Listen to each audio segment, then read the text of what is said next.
और अहम खबर मंडला से, जहां सुरक्षा बलों ने मुठभेड़ में एक नक्सली को ढेर किया है। 2 नक्सलियों को सुरक्षा बलों ने गिरफ्तार किया है।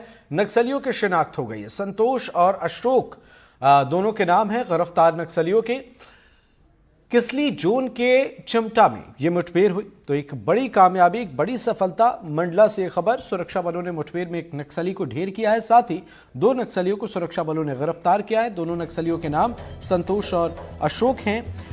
किसली जोन के चिमटा में यह मुठभेड़ हुई, जहां 2 नक्सलियों को गिरफ्तार किया गया और 1 नक्सली को मुठभेड़ में ढेर किया गया है। मंडला की ये तस्वीरें हम आपको दिखा रहे हैं। प्रशासन के लिए कामयाबी और लगातार एक्शन सुरक्षा बलों का नक्सलियों के खिलाफ जारी है। अभियान भी चलाए जा रहे हैं। मुख्य धारा में लौटने की अपील भी की जा रही है और इसका भी एक असर नजर आ रहा है। दूसरी तरफ जो मुख्य धारा में नहीं लौट रहे, आत्मसमर्पण नहीं कर रहे, उनके खात्मे का भी एक्शन, खात्मे का मेगा प्लान तैयार किया गया है। पहले एक बयान सुनाते हैं आपको, एक रिएक्शन, उसके बाद हमारे सहयोगी चंद्रेश खरे हमारे साथ जुड़ रहे हैं, उनसे इस मामले पर अपडेट लेंगे।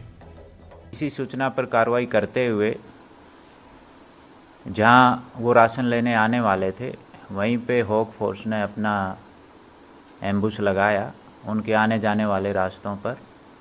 और कल दोपहर के बाद लगभग 18-20 नक्सली कुछ हथियारों के साथ थे, कुछ वर्दी में थे, कुछ बगैर, कुछ सिविल में थे। और फिर जब नक्सली सामान लेने आए तो पुलिस ने उनको सरेंडर करने के लिए कहा। सरेंडर करने की बजाय उन्होंने पुलिस पे अंधाधुंध फायरिंग की। पुलिस ने भी सेल्फ डिफेंस में फायरिंग की। काफ़ी देर तक फायरिंग चलती रही।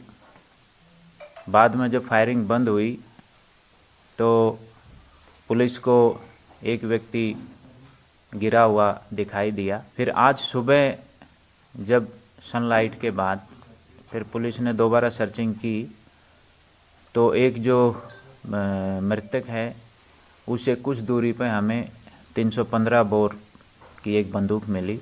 और घटनास्थल पे ही के आसपास ही जो राशन था, जो नक्सली लेने आए थे, वो राशन का एक बोरा और एक बैग मिला। 18-20 की संख्या में नक्सली रहे हैं, तो हमने काफ़ी बड़े एरिया में अलग सीआरपीएफ और हॉक की टीमें डाल के हम सर्चिंग कर रहे हैं। सहयोगी चंद्रेश खरे हमारे साथ जुड़ गए हैं। चंद्रेश, एक नक्सली का खात्मा, 2 नक्सलियों की गिरफ्तारी, कितनी बड़ी सफलता, कैसे देखा जा रहा है इसे?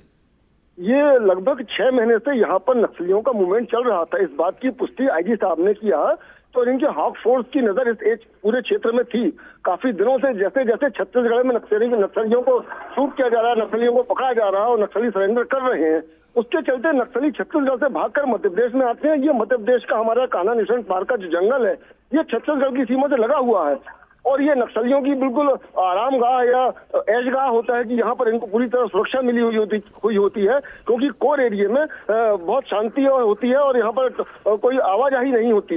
इसलिए ये नक्सलियों की शरण स्थली बना हुआ होता है कान्हा का जंगल।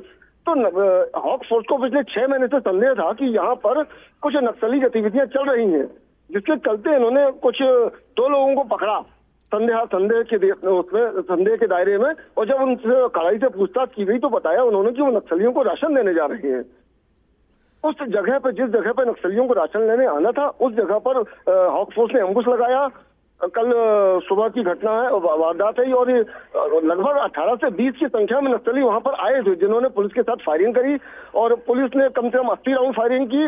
नक्सलियों ने 125 राउंड फायरिंग की, मगर इनका एम्बुश लगाने का फायदा है इनको, पुलिस को, यह मेरा हॉक फोर्स बिल्कुल बिल्कुल आपने सही कहा। चंद्रेश, जरा ये आपसे समझना चाहेंगे, किसली जोन जो है, यहाँ पर इन 2 गिरफ्तारी और 1 नक्सली के खात्मे के बाद कितना असर पड़ता है, कितना इम्पैक्ट पड़ता है? जिसे नक्सलियों का कभी होल्ड वाला लोकेशन कहा जाता था, अब कैसी स्थिति?